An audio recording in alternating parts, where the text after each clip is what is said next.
The last large-scale invasion of the United States occurred in 1812. But it wasn't for a want of effort. Japan, Nazi Germany, and the Soviet Union all planned to invade America. Even Canada had a strategy in place in case the US invaded. However, none of them even attempted to act on them. But suppose someone was insane enough to attempt it. What would occur? Let's start with some fundamental geography. The mainland United States has only two borders, both with close allies. Any attack from Asia or Europe would have to come from the other side of the Atlantic.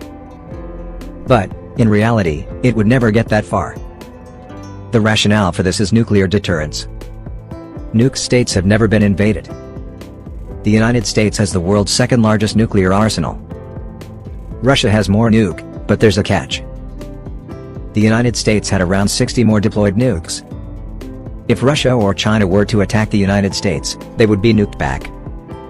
This response would be automatically initiated. Submarines and bombers from the United States are continually patrolling the globe. Nobody has any idea where they are at any given time. As a result, targeting the silos on the mainland would be ineffective. The United States also has first strike capability. It means the Pentagon can use nukes as a deterrent. Consider attempting to launch an unannounced invasion. Not likely, is it? Reconnaissance drones, planes, and satellites from the United States are on the watch. They would detect any concentration of hostile forces from a long distance away. Let's put nukes aside for a while. Let's start with the front lines of defense.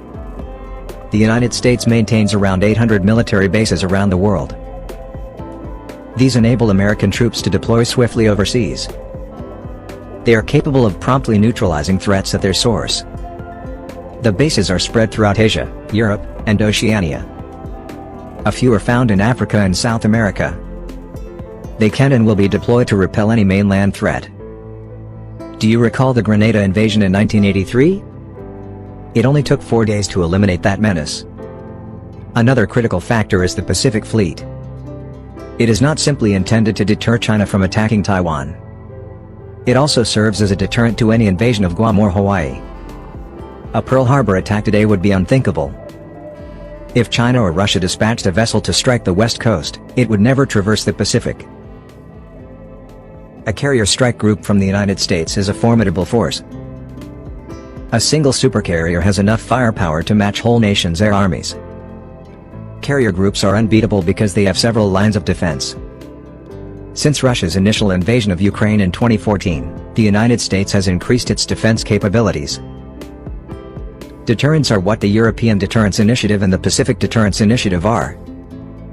Attacking the US and Europe would also entail going up against NATO. If NATO is attacked, it is required to defend any of its members. So any war against the United States would entail fighting the United Kingdom, France, Germany, and others. What about the Arctic and Alaska? Alaska has more military bases than cities. And Greenland's Thule Air Base is the size of a microstate. It is north of the Arctic Circle. The airbase is an important part of the Arctic defensive plan. Even if all of this were to be destroyed, an invasion would fail. The rationale for this is the Second Amendment. In the United States, there are more arms than people. The United States has 393.3 million lawful firearms in its possession.